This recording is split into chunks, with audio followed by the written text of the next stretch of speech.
Each day, Nova Scotians are exposed to dozens of pro-gambling messages.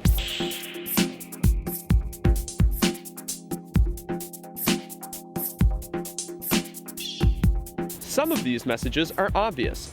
Billboards encourage us to buy lottery tickets or to go to the casino. Gambling is often used to raise money for communities through bingo nights or 50-50 draws. Even our local convenience stores show off lottery wins and display the wide variety of colorful scratch cards. Some of the messaging and gambling activities we see and hear are less obvious, such as unrolling the rim of a coffee cup, scratching cards for free gas, or even using Las Vegas as a theme for school fundraisers or prom events. Even if it's not a direct message, gambling is meant to look flashy and fun. But there are a few questions that we need to start asking and reject the idea that it's purely harmless fun. How much do people spend on gambling? How much do people actually win? What are some of the risks? More importantly, are we being told these risks when we engage in gambling, like we are with other products? $30 million and $10 million sure seem awesome, but unfortunately, you're 250 times more likely to be hit by lightning than to win. The average Nova Scotian spends $506 a year on lottery tickets, scratch, and break-open cards, with almost all of those people never winning a thing. Maybe the billboard should declare that too. But it's not just on billboards that we are told half the story. Every time we need to buy basic necessities at places like grocery stores, pharmacies, convenience stores, or gas stations, we see advertisements for the lottery and lots of colorful scratch cards. However, recent evidence tells us that scratch cards are the most used form of gambling among youth. Maybe the way these cards are marketed has contributed to youth using them, because many cards mimic childhood games. Bingo is another form of gambling that we see in Halifax. Though it's true that there are social aspects and it can be used for fundraisers, it's important to know the risks for loss. It's also important to ask why we let bingo be used in elementary schools. Do we want children to be told that gambling is normal and fun without any discussion of risks? Even when people go out for a bite to eat or to see a show, many venues in Halifax have video lottery terminals, which are designed to be as addictive as possible. And many Nova Scotian gamblers report problematic use of VLTs. Out of all of the money spent on gambling in Nova Scotia, almost half of it comes directly from these machines, even though, in official public statements, the Nova Scotia Provincial Lotteries and Casino Corporation admits over the long run a player will most likely lose more than they win. So it's important to ask ourselves, should these machines be associated with normal social activities? Gambling advertising is pervasive for a reason. In 2015, the gambling industry in Nova Scotia spent $4.3 million on marketing alone, portraying gambling as if winning was guaranteed. Advertisements play on our emotions by telling us that winning will change our lives and solve our problems. No matter where you see gambling messaging, it's all about the win. To be fair, a lot of our perception of gambling is based on broader social trends. Movies and media portray gambling in many ways that may not reflect reality.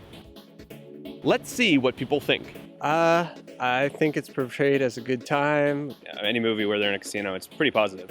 It's a really good way to have fun and just enjoy yourself. Everybody knows the reality. It's just that not everybody admits it. We all want to be better, richer, smarter, live longer. And it's just one of those dreams, one of those intangibles that we keep reaching for. What are some of the risks you're told about through these campaigns? That it's a slippery slope, that you can sit in there and kind of lose track of time and be sitting in the machine and spend a lot more money than you're intending. I gambled away $20,000 last year. Do you think we're told all of these risks? No. No. Not at all. No. I don't think as a society we've actually kind of addressed that. This is a conversation that does need to happen, especially in order for people to A, heal, and for society to better themselves. That way, maybe we can see the harms related to gambling decrease while people still find lots of ways to have fun. It's just important to ask questions about the potential harms and who is getting affected by gambling. For example, evidence tells us that people with lower income are at a higher risk of gambling-related harms than higher income brackets. A lot of people have heard that the gambling industry donates a lot of money. And the biggest piece, our profits, are returned to Atlantic Canada to help fund things like roads, schools, and hospitals.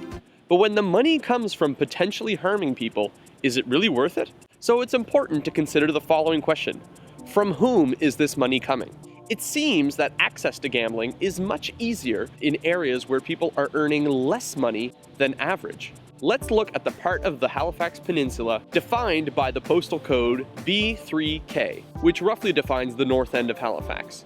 The median household income here is $23,000 less than the Canadian household average income. On this map, we can see all of the convenience stores, gas stations, grocery stores, and pharmacies where you can buy lotto and scratch cards. Here are all the venues that have video lottery terminals. And here are all the other places you can gamble, such as bingo or casino. And finally, here are all the places that do payday loans, a very high interest loan that is marketed to people with low incomes. Why is it that a low income area has so many opportunities to gamble? Especially when evidence tells us that gambling has a higher risk of harming vulnerable people, families, and communities. Why aren't there policies in place to prevent situations like this? Maybe all places in Halifax have the same amount of opportunities and incentives to gamble. So let's take a look at a neighboring postal code, B3H, which roughly defines the south end of Halifax. The median income here is about $10,000 more than the average Canadian household income.